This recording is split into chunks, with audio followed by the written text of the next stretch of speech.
Good afternoon and welcome to your 4 to 5. I'm Chad Silver. This is Lauren Coleman, and Eric Chilton really has the good job of the day, being outside in that weather. Yeah, it is absolutely beautiful today, Eric. What I love the most about this was, I was telling Chad earlier, I didn't have to put on a puffy coat today. That's right. That's right. No need. In fact, a lot of the temperatures around the Triad are in the low 70s right now. It is really comfortable. Gorgeous. And about 20 degrees above normal, too. We'll talk about our forecast. That's going to change a little bit for us. I shouldn't say a little bit, I should say dramatically. How about this? Think about this. High temperature today, close to what you're seeing now. 71 Greensboro, 72 Asheboro.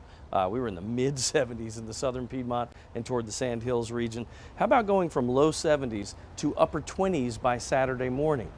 And here we are at Thursday. So in less than 48 hours, we'll see temperatures 50 degrees cooler, maybe not, 45-ish degrees cooler than where we are now. That's crazy, and that's exactly what will happen because of this cold front that's going to move through. Winds are a problem. You know, today we're seeing 20 to 30 mile per hour gusts. It's possible 30, 35, and maybe even isolated 40 mile an hour wind gusts for tomorrow as this system moves by. So let's get a look at it. We'll go out to a bigger shot here. And the low pressure is starting to pick up a little steam here. The cold front extends down to the south. It is really warm in the deep south. We actually had some tornado watches and warnings in the deep south, not near us, and we don't expect that, by the way. We're just going to see wind and rain for your Friday. This entire front will move by tomorrow morning, technically overnight tonight and tomorrow morning. But you couple the winds around the backside of that low pressure coming in from the northwest, and then this high pressure bringing them in the same direction. Those two coupled together, that means for what we call, makes for what we call a tight wind gradient, which means winds will be pretty strong, and that accounts for those 30 to maybe even 40 mile an hour wind gusts for tomorrow. Here's your time frame. When you look at this, we'll stop the timestamp as you head into the early morning hours. The rain is really pretty heavy in the mountain areas. It's right over the Triad. We're thinking your drive time, unfortunately, for tomorrow, this is kind of a morning commute situation with the heaviest rains. Good news is it gets out of here pretty quickly. I mean, by early afternoon, I think it's kind of a distant memory. You can see most of the rain is out of the viewing areas. We head into that 1 to 2 p.m. time period. We're left with some cloud cover, but even that retreats by Friday night, ends up being a pretty good situation. If you want to look at the 7-day real quick, big changes behind that front. It's cooler, folks. 20s for Saturday morning and 50s for highs with lots of sunshine for Saturday and Sunday. All right, let's get to your 4 to 5 roundup now. First up today, State House lawmakers have passed a bill to expand Medicaid. The bill would provide health care coverage to people who make too much to qualify for conventional Medicaid, but not enough to qualify for help under the Affordable Care Act. If it passes, the state would also get $1.5 billion in federal funding from the COVID relief package. The bill now moves to the Senate. The teenager who killed 10 black people at a Buffalo, New York grocery store is now focusing his attention on federal charges that could lead to the death penalty. Peyton Gendron is scheduled to appear in court today on more than a dozen federal charges. It's not clear whether prosecutors will actually seek the death penalty. We told you yesterday a judge sentenced him to life in prison without the possibility of parole on state charges. The 5 students injured in the Michigan State University's shooting remain in critical condition. Last night, thousands gathered at a vigil on campus. Today, students and staff can collect their belongings from Berkeley Hall, the academic building where the gunman struck first. The building will stay closed through the semester. Classes are set to resume on Monday, but there is a Change.org petition calling for remote classes. It already has over 10,000 signatures. Police say Anthony McRae, the man who shot 8 students, killing 3, had 2 handguns. They say the guns were purchased legally but not registered. The North Carolina Senate passed a series of gun rights bills. Among those, a repeal to the state's pistol purchase permit 29 to 19. The guarantees Second Amendment freedom and protections now heads to the House. The bill would get rid of permitting systems for sale of handguns and allow people to carry concealed handguns to places of worship that also serve as schools or have schools attached. The current law requires anyone buying a handgun to first have a permit from their local sheriff's office, which includes a background check. If you're planning on using your Quick Pass this week, you will be able to on the roads, but not online. Access to ncquickpass.com and myncquickpass.com is unavailable starting tomorrow until February 24th. The company says it's working on upgrades for the website. During the outage, customers can't make online payments, sign up for a pass, or access customer service. If you have a bill to pay or money to add to your pass, the company says that should be done by tomorrow.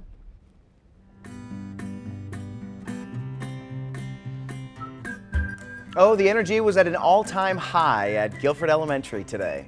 A few of you are actually going to get to be news anchors. Our team was on a mission to teach kids the importance of reading. Lauren, you were a part of today's Read to Succeed. Boy, lots of kids out there today. So many kids. We had more than 600 kids there. We were at Guilford Elementary. I got there a little early while everything was getting set up, and the principal helped escort me. And I said, so which grades are coming to this? He said, all of them, the whole school. That's right. And they were able to get everyone there. I mean, they had so much energy from start to finish. I absolutely loved it. I love their little signs. They Yes. always make signs, you know, Read to Succeed, thanks Channel 2, just always sweet. Was that, so that was your first time? That was my very first one, but it was so much fun. So my task was to go into the audience and ask them, why is it important to read for a superstar like JoJo Siwa or for an athlete like LeBron James? And we also had a slide up there for all the ACC mascots in our area. And the answers were so impressive. When it came to the mascot one of the students said, it's important for a mascot to know how to read so they can read their contract, so they know what they're getting into when they work for that school. And I thought, wow, we have an agent, a sports agent in the making. I mean, I was just so impressed. It was away. fun. On the Good Morning Show at 9, we take live look-ins to see what they're doing. And I saw Lauren doing her thing out there. Yeah? And it's really cute because we watch this and we can see live, if you watch that show, you'll see live the kids just, I mean, it's like it is a rock concert for kids. Absolutely. And while we were getting ready, we had a big screen up there, and one of our engineers would kind of just pan to the crowd, so it looked like a jumbotron. And whenever they saw their faces on screen, they went wild. They're like, woohoo, look at me! But reading is so much fun, and I can see that they love to read every day. That's well, great. while I was at the school, I saw a lot of great things happening. You know, if you walk down the halls of Guilford Elementary School, you'll see beautiful displays on the walls and doorways. Check out how students and staff are celebrating Black History Month.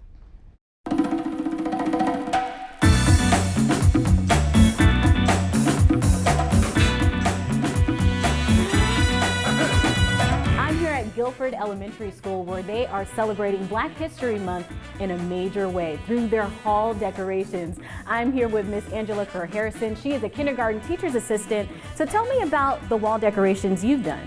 We decided to go with Motown and music because in the curriculum we talked about Ray Charles, and the kids were really excited to know that he could see it one time and then he lost his vision. They just fell in love with that sound, believe it or not, because they like Michael Jackson, the Jackson 5, and you'd be surprised because they're only 5. And we decided to go with that, and they wanted to make their own records. So you can see that we have their pictures and they came up with their songs. I also included some of the real vinyl, because I love still listening to that. It's important for them to learn about Black history and celebrate, because unfortunately it's not in some of the books, and if we don't tell it, then it's not carried on from generation to generation. It's important for them to see someone that looks like them doing things. Absolutely, and you have a very important piece of history in your family as well. I do. I am actually related to David Richmond, which was one of the Greensboro Four. His wife Janice is my cousin. David Richmond unfortunately has passed, but he has Lynn, and we call him Chip, still here in Greensboro. So how does it feel to see all the decorations throughout the school? Oh, it feels great. The kids are so excited when they walk through the halls. They want to stop and look at the different doors, the walls. We read it to them. They're excited, and they tell us, I want to do that when I grow up. So it's very exciting to see all of that throughout the school. Well, thank you so much. It's a great job that you all are doing here, and happy Black History Month. I love the vinyl on the Yes. walls. You better protect those. That was a really great theme, and I love That's how she cool. said that children got so excited and they knew about a lot of these Motown artists, and for them to be 5 and for this music to have come out so long ago, they must be listening to it at home with their parents. And so they know the artist, but do they know what vinyl is, right? I know. Oh, Right, yeah, so what are 'cause- those things? What is this? They don't Is even this a have plate? CDs anymore. Some of the kids these days don't even know about CDs. That's but- funny. They probably wouldn't want to steal them because they don't know what they are. Yeah, like, why don't we even I know was just what thinking, it is? like, don't put that vinyl out there. Some kid's gonna do it. That's funny. Do not touch. That's right. My 2 youngest. So Tyler, he did his Black History Month project on Barack Obama, Oh, and they got to nice. choose anybody they wanted to. And Drew did Oprah, and Oh. she didn't know that Oprah was a local TV anchor before she went to do. Wow. And so she was just like blown away, thinking that I'm going to get a national talk show next year. Right, yeah. I said no. Or like bro, or like Yeah, Oprah. we're buddies. Yeah, let me call her up real quick. Yeah, she loved the Oprah thing. Was inspiring to Drew, I think, because she saw a female that went to the top of television. And that's what the teacher here was saying, that the kids get so excited when they stop and look at the halls and the people that are on there saying, wow, I can do that one day. It's all about that exposure and just finding out the fun and great things about these people that they might not have learned in the classroom or a book. Right. Kids are fun to watch. They Get are. excited about things. All right, we're coming back.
New research confirms something many parents already know well. Young children are not eating enough fruits and veggies. The health impacts are greater than you might think.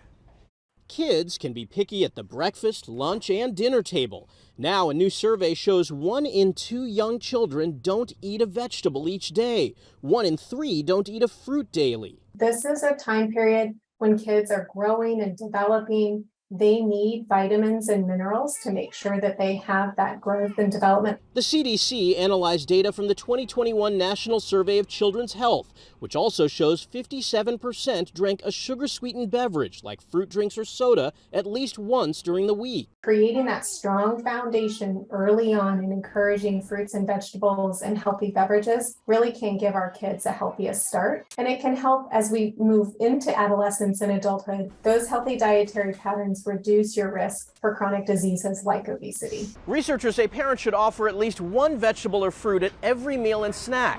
And it doesn't just have to be fresh. Frozen or canned are also good options. We have research that shows that it can take up to 10 times for a kid to learn to like a new food item. So continuing to try and encourage a wide variety of fruits and vegetables at every meal and snack is a great way to do it. And the CDC adds that healthcare providers and educational settings also need to do their part so kids learn to eat right and enjoy it. So I'm sitting here, I'm thinking about veggies. My kids will do raw veggies if there's dip.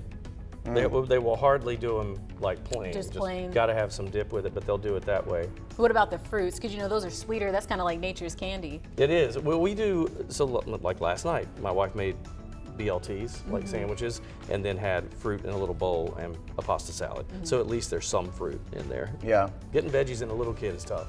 I know as a kid what I didn't like is when I was forced to eat vegetables. me too. Like, you won't leave this table until every drop is gone. Or Did you ever try to hide it? I did. I used to. So I do not like collard greens. I've I shared love that before. collard My parents used to have to hide the napkins because I would try to spit it in the Oh napkins. my God. And instead of dessert, my mom would say, "You cannot eat mac and cheese until you finish Oh my gosh. these collards." But I think the best thing to do is just to lead by example. You eat the foods and don't make it a forced thing. We make them have a try it bite. Yeah. That's what we say. You have to at least try one bite, and then if you don't eat it, but if you don't eat a lot on your plate, you don't get dessert. at our My house. favorite was when my mom, would have dinner and I'd say, no, I don't like that. She said, you like that. I'm like, what? How do you know what I like? Did she make Yeah. you eat it, or were you? Yes, I had to eat it. You had to eat Had to eat it. But I'm always like, I know what I like. You don't know what I like. Absolutely. it. You liked that. When I was little and I used to go, my parents said I used to go, I'm very, very hungry. I used to always say, but I'm very, very hungry. And I would ask for candy and my mom would say, hungry people don't eat candy. Right.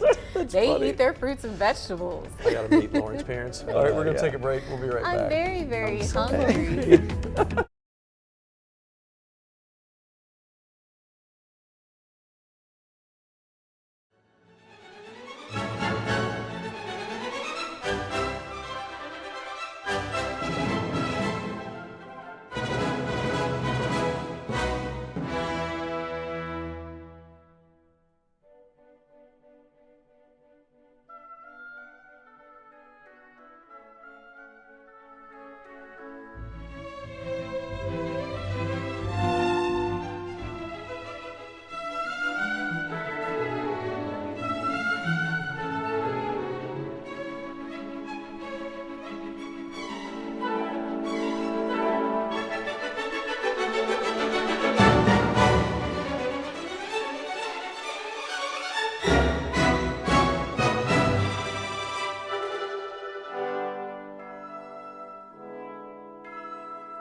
I'm loving this music, y'all. It makes me feel like I'm in a club or something. But anyway, earlier in the show, we talked about children and the importance of reading. But as you know, reading is essential no matter your age. And with rain in the forecast this weekend, it may be the perfect time to cuddle up with a nice book. So I asked you on Facebook, what makes a good book? Kendall Richardson says, it captivates my attention from the first page. A burning desire to skip pages to see what happens next. The material is enlightening and life-altering. Latanya said, a strong plot with many twists, but not too many characters. Daryl says, suspense. And then Marcy Watkins wrote, can't put it down. I agree with that. Definitely good if you can't put it down. I'm sad to admit that I don't read. I was waiting to say the same thing. You don't read? How about you don't read more than you should? Because y'all read every day. We're reading a prompter right now. Correct. For like I novels. do not read for pleasure. Okay, but For work. But I'm sure you've read books in the past that Yes. you've liked. So what's kind of captivated your attention with that? I'm trying to think of what's one as an adult. I read, it just made into a movie, Where the Crawdads Sing. Is Oh, that okay, right? yeah. I did read that. That's the first book I've read, and I can't tell you how long, and I loved it. I really Yeah, did. I heard But I'm the with book you. was Don't read. much better than the movie. Yes. That's what a lot of folks said. Yes. I like to read things that are like based on truth or true stories, like a documentary History style, books. like an Like realistic autobiography. fiction or historic fiction. I just because I can deal with the fantasy and the fiction and all that, but I want something that's real. Like I want to learn more about real things. I love historic fiction and realistic fiction. For me, what makes a good book is one that takes me on a journey where I forget I'm reading. It almost seems like I'm Yeah. watching a movie in my head, because the worst thing is to read a book and keep reading the same line over and over again, and you're distracted. Yep. Like, what am I eating for dinner? Or, oop, did I send that email? That's the worst. And then I really like autobiographies. I read a lot of those, but I don't like them when they get too repetitive, when they keep saying the same thing over and over again. So I like the pages to just I read turn. that one line over and over again, but that's because of my ADHD. Like, Yeah. I will do that, and then I'm like, I'm not reading. I just I'm need gonna to put this stop book for a down. minute. That's All right, I have a goal for you guys. to read. Over the next 2 months, you both must read 2 books. Two. Is this like Book It, Pizza Hut, or Yes, what? no, but no pizza. I want to see a book report on my desk Oh, no. in the next 2 months. I'm out of here. Come back here, Chad, or no recess. Your mom was a teacher. That's what's She happening was a right teacher. now. I'm laying down the law for you guys. I'm gonna hang out over here. Anyways, here's an idea. The rain is coming in tonight and might impact your weekend. It's a good time to curl up with a book and download our News 2 weather app to stay up to date on when the rain is coming to your area. We'll be right back.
you know, good to be out here in the weather garden right now, but tomorrow morning, yeah, that's going to be a different story as that rain moves in. Will be heavy at times, we think. I mean, that's kind of what the cards were dealt in the next 24. And we'll notice temperature changes too. Today, we made it up to the low 70s. I mean, in some cases, nearly 20 degrees above normal. That's pretty big difference. You can see how variably cloudy it looks on our time lapse, sun peeking in and out. More clouds, though, as we head into the night because of the approach of that system, and it is getting closer. Wind gusts, these are maximum wind gusts for today, 20 to 30, 35 miles per hour. That's pretty strong, and there's a chance by tomorrow that could go up to even a 40-mile-an-hour wind gust as this system passes by. If you're looking at kind of the time frame here, let me skip ahead just a little bit so you can see this. As that rain approaches, this is really an early morning, 4 to 8 a.m. The majority of that rain will move through. We're hoping that by early afternoon, maybe even 1 or 2, the rain leaves, and after that we'll clear back out. We do look for temperature changes going into the 50s for your weekend, and rain chances will exit by that time. So just keep in mind it's a cloudy, rainy, windy Friday, but then but the first half of the day. Second half looks great. 50 and 56 Saturday, Sunday with sunshine. We've got 62 and partly cloudy Monday. Look at that bounce back with temperatures again. This is really unusual. Our normal high is around 54. So you see that 30% chance of a shower. Now, that system that moves by middle of the week next week, not really a big deal with a rain. It's a rain chance, right? So 30% to 20%. That's Tuesday, Wednesday, Thursday. But temperatures are great. 63 Tuesday, 67 on Wednesday, and 70 on Thursday. The only thing to note with this map would be overnight lows, and that's really just Saturday morning. That's the coldest low at 27, and then we have 32 for Sunday morning's low. Otherwise, lots of sunshine this weekend. We'll be back.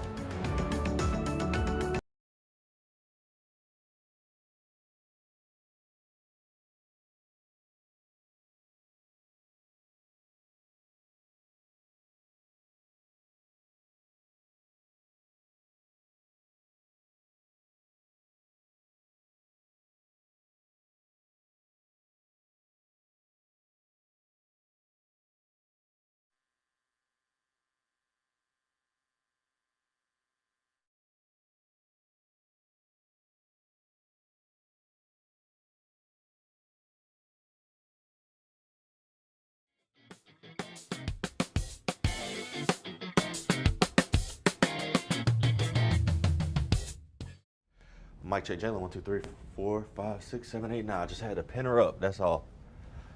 Had to pin it on the old jacket. Thank you.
Welcome back to the 4 to 5. I'm Chad Silber. This is Lauren Coleman. Hey, everybody. That's Eric Chilton, taking in the last couple of minutes of the really nice weather. No, Eric, I wish we could have this weather year round. Maybe a little bit warmer, but I've just been enjoying it. It feels like we've had an early spring. I look like I'm Big Brother watching you both. Back over, yeah, looming over you. Yeah, you know, it is an early spring. I mean, literally, we saw highs today in the low 70s. Is it going to last? The answer is no. And we have rain coming in. More likely toward the morning hours. So think about your morning commute tomorrow, because that's probably going to be a pretty heavy, rainy, and windy day as well. We're lucky that we were spared the severe weather. That will stay in the deep south. So good news on that front. You can see the temperatures in the 70s for a lot of us across the state. Ironic that if you go out toward Hatteras, toward the coast, they're actually seeing temperatures in the upper 60s right now. So we're in low 70s. That heavy rain, you know, it really is drive time tomorrow, kind of let's just say 4 to 8 a.m. or thereabouts. It's where you'll see the heaviest shower activity. Winds will be pretty breezy today. We had wind gusts of 20 to 30 miles per hour, a little bit stronger in some areas. The more hilly or mountainous, then of course the stronger those winds were. But tomorrow it's possible for a wind gust of 30 to 40 miles per hour. That's getting up there. You get up into those mid 40s, and that's like a tropical storm force wind. But you look at this, though, turning colder as we head into especially Friday night and Saturday morning. That's kind of the big weather story as we see those lows go back to 27. Crazy to think that we'll go from low 70s today to upper 20s by Saturday morning. Big change. Here's the culprit. It's that cold front associated with the low pressure. Again, severe weather to the south and the deep south, not for us. This will clear us. It will be windy between the two systems, with the low to the north and the high back to the west, and we're kind of trapped in the middle. So a windy, rainy first half of the day Friday. Now the winds may stay with us going into Friday evening, but the skies will clear up. So this is a first half of the day rain event on Friday. With that high of 63 or 53 rather, then we're dropping, 63 on Friday. Then we're dropping to the 50s for the weekend. Saturday, Sunday, 50 and 56 with that cold morning temperature in the upper 20s on Saturday. Monday, partly cloudy, 62. We're back being warm again, 63 on Tuesday. Slight rain chance Tuesday, Wednesday, Thursday, but we build with temperatures 67 Wednesday and approaching 70 again by Thursday of next week. Let's get to your 4 to 5 roundup now. First up today, State House lawmakers have passed a bill to expand Medicaid. The bill would provide health care coverage to people who make too much to qualify for conventional Medicaid, but not enough to qualify for help under the Affordable Care Act. If it passes, the state would also get $1.5 billion in federal funding from the COVID relief package. The bill now moves to the Senate. Imagine being pulled over for a broken taillight or forgotten blinker and getting a gift card instead of a ticket. A new partnership between the Guilford County Sheriff's Office and Advance Auto Parts will do just that. This morning, Advance Auto Parts gave the Sheriff's Department $5,000 in gift cards to hand out to drivers instead of tickets. In certain minor offenses, deputies will give gift cards instead of tickets while gift card supplies last. The gift cards are worth $25 to Advance Auto Parts. This program has been going on for a couple of years now and helps drivers keep their vehicles in good shape so they can stay safe. The Salvation Army is serving meals to Greensboro community tonight. Those looking for a meal are encouraged to visit the Salvation Army on Freeman Mill Road from 5 to 7. Their Friendly Meals program aims to provide a hot meal once a month to individuals or families in need. Tonight's event is first come, first served. Volunteers are prepared to serve up to 200 people. After 24 years as one of High Point's favorite chicken eateries, Big Ed's Chicken Pit says it'll close for good later this month. WFMY News 2's Jalen Gilkey talked with the owner about the difficult decision. For Clay Jones and his family, chicken is the family business. For close to 2.5 decades, they've served the people of the Triad some of their favorites. However, on their Facebook page earlier this week, Big Ed's announced it's closing its doors over on Peachtree Drive for the last time on February 25th. A few months back, another company came in and bought the land that this restaurant sits on, and they have plans to redevelop it. It's been a good run for these 24 years. It's been sinking in for the past few months, and a lot of thinking, coming to work, sitting in here in the afternoon, thinking about all my customers. Made a lot of friendships. People I actually get together with them, play golf. I mean, it's been a lot of fun. Clay's daughter Ashley has been a staple at the restaurant for most of her life, but over the last 4 years, she began an official role as an employee, spending most of her free time helping her dad at Big Ed's. I mean, I've been here since I was born, obviously, and I've only worked here for 4 years, but I've hung around, had to stay here while my parents worked together here for a time being, but I've always enjoyed it because my family's here and my friends come in all the time, so it's just part of my life. Jason shared that although they'll be closing on the 25th, they are exploring the possibility of finding a new location to reopen in the future. Well, at least their legacy will live on with a new location, because I always think when places close, there's a certain way certain restaurants make certain foods, and if they're closed for good, you'll never get that taste So let's again. clarify real quick, they're still looking for a new location. We haven't found one yet, But there's a but possibility. there is a possibility that they will make a comeback. That's good. Because you're kind of, sometimes you lose a recipe and nobody Yeah, you're like- passes it on, Or they just make the chicken a certain way. Yeah. I love having the daughter in there as well. I mean, she grew up in the restaurant business, and think about all the customers who have been going there for decades, and just seeing her grow up, and then to see her a full-time employee, it's That's great. good full circle story. Yeah. And this restaurant is a microcosm of High Point, right? It's a lot of the same people coming in over and over, but they're familiar with each other. Everybody knows who each other are, what they want, what they don't want, and they just go there for fellowship and a good time. And hopefully we're able to revamp and find a new spot It and bring it reminds me back. of those places when you walk in and they go, the usual? Yep. Yep. You know what I mean? It's literally one of those Right. places. They know all their guests. Like Cheers. Yes, that's right. All right, great story, Jalen. Well, we want you to check this out as well. An NC-A&T student is going to score big at the NBA All-Star Game, but not on the court. Yakira Chapman is a fashion, merchandising, and design student. She is selected to exhibit an original painting as part of the 2023 NBA All-Star HBCU Student Art Showcase. Copies of her art will be on display during the upcoming NBA All-Star Weekend out in Salt Lake City.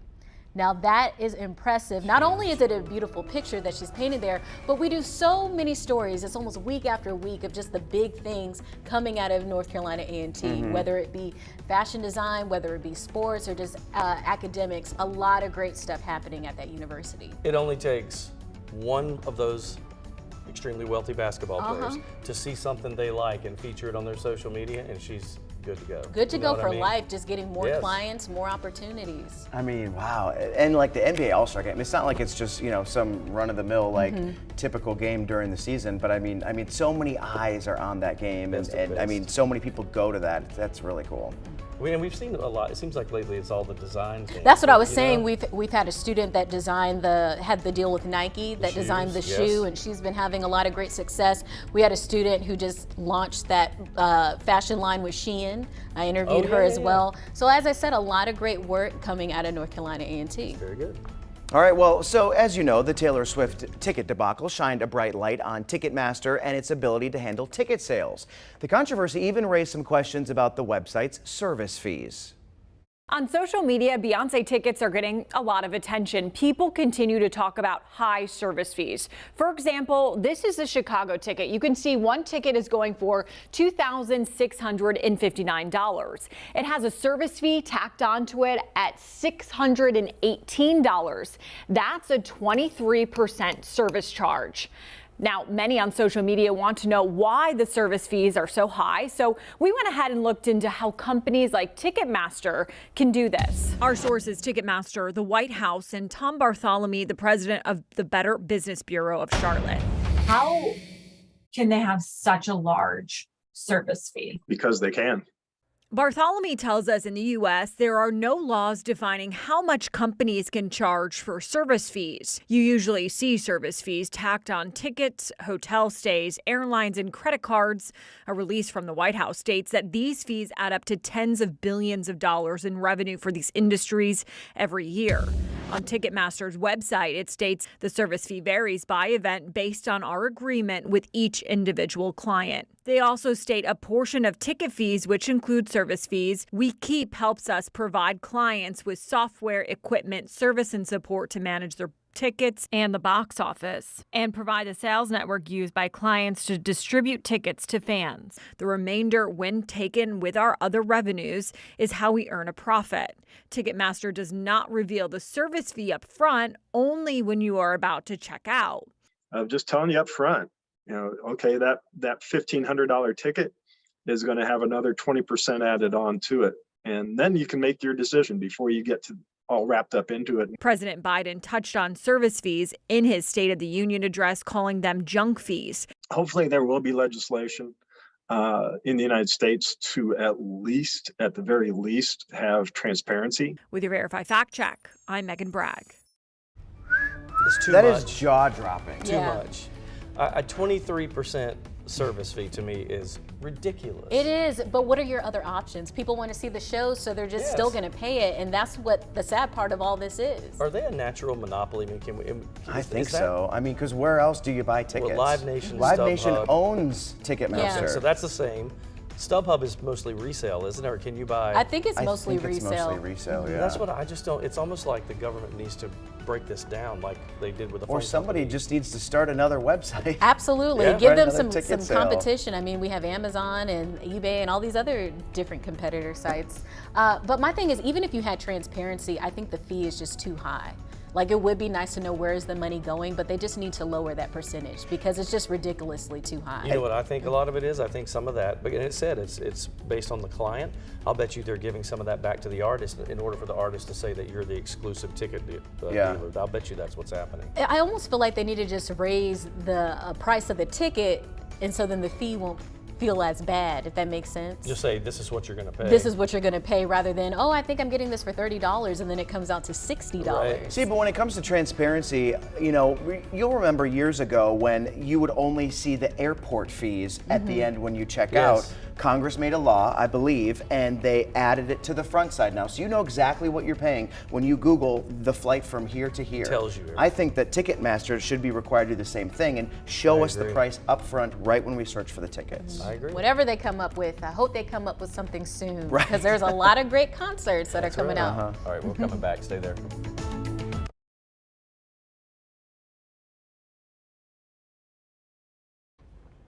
Hey, that's me.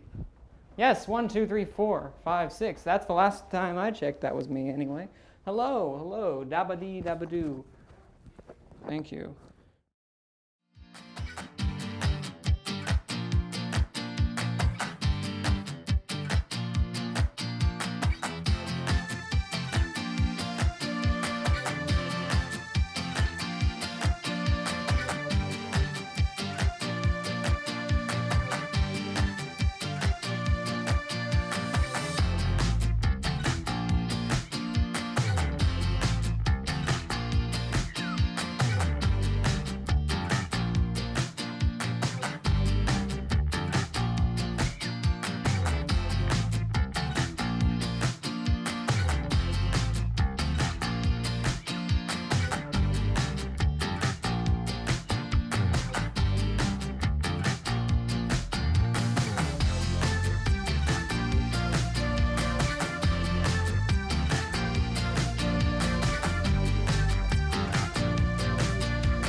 Ant-Man and the Wasp are back in the 31st film in the Marvel Cinematic Universe. However, does the film fall into the same Marvel formula like in movies past? Our film critic Manning Franks went to find out.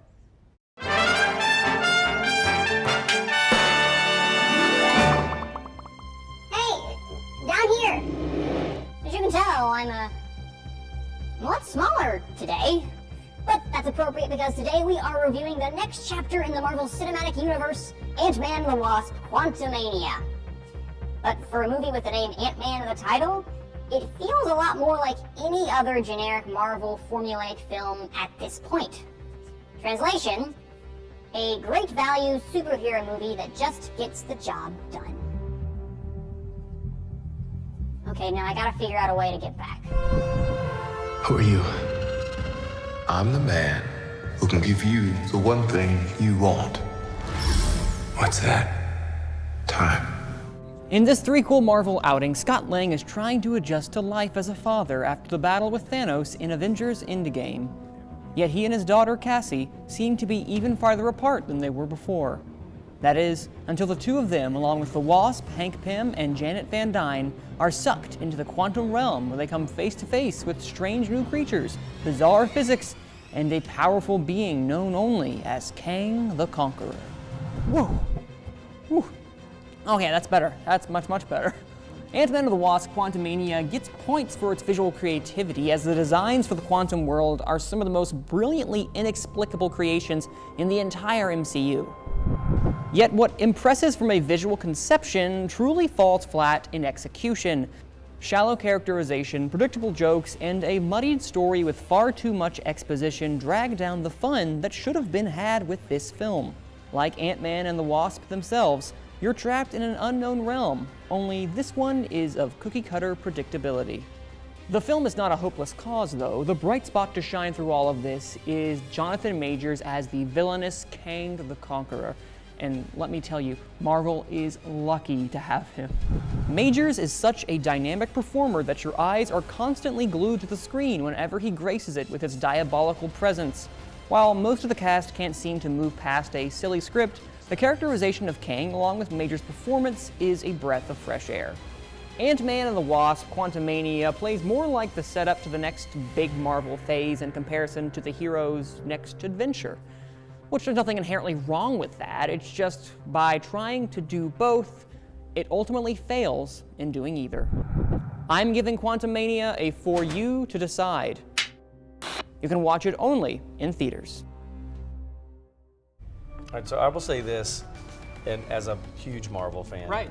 The quantum universe is going to play a huge role from here forward. Let me get a little bit nerdy for y'all. Yes. Sorry, Chad. But it's gonna play a big pivotal role going forward. That and the multiverse stuff. But honestly, at this point for 31 films, I'm kind of checked out right now. It's been going on for a little too long. Hot take over here, y'all. Hot 31 films in their universe that they have. What was the first one? Iron Man in 2008. Okay, all right. Yep. And Spider-Man was not a part of that, right? Spider-Man, That's where I get confused. I was about to say, this will be, all right, everyone, buckle up, zoom in. I thought We're going to Spider-Man talk about was the the first multiverse one. of Marvel over here. No, yeah, Spider-Man with Tobey Maguire is what you're thinking. Yeah. It's like that's in the 2000s, completely separate in their Okay. universe, but Tom Holland's the one in their universe that they've created right now. Which And they're when- making a fourth one also as well. They're not going to Wow. stop until they stop making money at this point. No, guys, that's so. exactly right, and they'll never stop. It's like Star Wars and Star Trek, it just goes on forever, I think. There might be breaks, obviously, Yeah. here right now, but at this point, this one just kind of feels like they're in the formula right now. They're doing the Okay. same thing over and over again. Well, and I think, like what we said in the beginning, I think this is there to get you to the next set of movies That's because of what exactly- happens. So it was almost like we got to bridge that gap. It's exactly what it is. But you know what? Jonathan Majors is a great actor. He is great as the villain in this one, and I'm excited to see him in more movies. Not just Marvel, but just movies in general. So were you surprised when I said I hadn't seen a Marvel movie? I was, but I'm Tobey shocked. Maguire, you saw those Spider-Man movies, so that counts. Okay, It sort that of counts. That yes, counts. I love yes. those films, so They are good great. choice. Good choice. 31. That would be hard to catch up on, wouldn't it? Ooh, too much. Too much, Can't y'all. really binge watch 31 movies. Oh, you can try. Takes Might you take a while. a couple Yeah, months it or takes you a while, years to yes. get through We'll it. be back.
Big changes coming up weather-wise. We mentioned this during the show, but it's just kind of so unusual to me that we'll go from this 71 in the Triad right now, 77 in Raleigh. Look at Fayetteville at 78. I mean, these temperatures are late spring, early summer readings, especially down east. But we'll go from that to lows in the upper 20s by Saturday morning, less than 2 days away. It's pretty amazing. Here's what we can expect for your Friday, kind of break it down for you. Heavy rains in bursts on Friday morning, anywhere from 4 a.m. to 10 a.m. I think the key time frame is probably 5 to 8, 5 to 9. That's where we'll see the heaviest rains. Gusty winds likely 30 to 40 miles per hour. Today we had 20 to 30, and in some isolated cases about 33, 34 mile per hour gusts. Even worse on your Friday, and add the rain to it. However, it will be leaving after the first half of the day, and then it turns cold. That's that Friday night and Saturday morning temperature. We'll see that overnight low of 27 degrees. Here's that system. By the way, severe weather in the deep south. They had some tornado watches and warnings going on down there, but that will stay there, not bother us. If you look at it on the Futurecast timestamp in the top right corner there, this is at about 6 o'clock in the morning. The rain starts to get heavy. Then it's pretty much over the thick of us by about 9, and then after that it goes quickly, and by 2 o'clock I think the clouds start to leave and we're left with decent conditions. Here's your 7-day forecast. That high tomorrow in the low 60s, and then we get cooler this weekend, 50s and lots of sunshine. Well, Lady Gaga has unveiled her first look at the highly anticipated Joker sequel. On Tuesday, the Academy Award winner posted a photo on her social media pages which shows her holding the Joker co-star Joaquin Phoenix's face. Lady Gaga captioned her picture, I'm sure I'm going to mispronounce this because it's French, but it's like folie à deux, which is a nod to the upcoming movie and a scientific term used to refer to a shared psychotic disorder between two people in close proximity. And then Phoenix, of course, he won the Oscar for the last Joker movie. He is seen in Lady Gaga's photo. He has that faded makeup on like the Joker, and Lady Gaga, of course, believed to be playing the iconic role of Joker's romantic interest, Harley Quinn. The movie will not be out, by the way, until fall of 2024, so we have a long time. So if you guys could pick who you would want to play the Joker, Batman, or Harley Quinn, this is who I think they should do. That's cute. I like that. I just think that's the way it should be. I just look like a scary clown. You do. By the way, Lauren, you escaped because they didn't make you look scary. I know. I'm like, I Harley look like Quinn. I just have some fun face paint on. But I like that purple in your hair. That is cute. Yes. Might need to look into that. I'll ask the bosses. Chad's got the green hair cute. going I wish on. I had like a nose you could. Yeah, that looked like the old school Joker. Right. Yeah. The cartoon version. I can't think of anybody that is just like, oh, they have to use so and so to be Batman, you know, or whatever. I thought of a couple people. So I saw an article online for Harley Quinn. They listed 10 people that could play her, and one was Emma Stone, who I think would be great because she did great in Cruella. I think that character showed that. And then they also had Janelle Monáe on there. I can and see she that did too. great in Glass Onion, Hidden Figures, but Glass Onion shows so many different dynamics of her acting. That's true. Mm-hmm. Crazy. Maybe Jim Carrey as the Joker. Oh, yeah. The Riddler. I already don't like him. We'll be so. back.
How she grew into being evil. Okay. So you got to check out Cruella. Kind of like a Maleficent or something. Yeah. 2, 3, 4, 5, 6, 7, 8, 9, 10. I know. I did.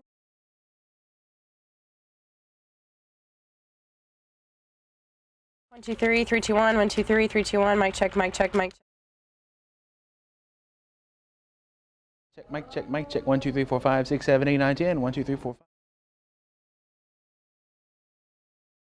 check. Carmen, here we are. 1, 2, 3, 4, 5. 1, 2, 3, 4, 5.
It's the end of an era, a work project that I honestly thought was only going to last a couple months. In the end, it spanned nearly 3 years. Back in the early days of the pandemic, our company wanted to make sure you, our viewers, had the best up-to-date information related to COVID spread in our area. They came up with a plan to have a couple of us in the newsroom keep track of local COVID numbers and present them daily in an easy-to-understand way. I was one of those people. You've seen me sharing these COVID numbers and graphs for years now. It was my job every day to document numbers provided from the state and local health departments and share the numbers and trends with you. Over the years, I've watched the numbers trend upward and downward, then up and down again. The trends led to business closures and stay-at-home orders, and on the other side, reopening and reuniting. I appreciated the opportunity to help you understand the local trends, and I hope you appreciated the transparency. Last year, when the numbers improved, we switched from reporting daily numbers to reporting them weekly. At this point, the numbers are looking good enough that we're ending our numbers presentations altogether. Just know, if we get to a point where it's needed again, we will be there for you. Meantime, I am happy to say this chapter has finally come to an end. That's just my 2 cents. And your 4 to 5. WFMY News 2 at 5 starts right now.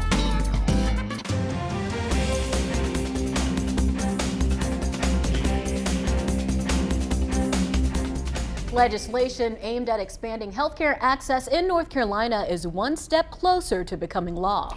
The House passed a bipartisan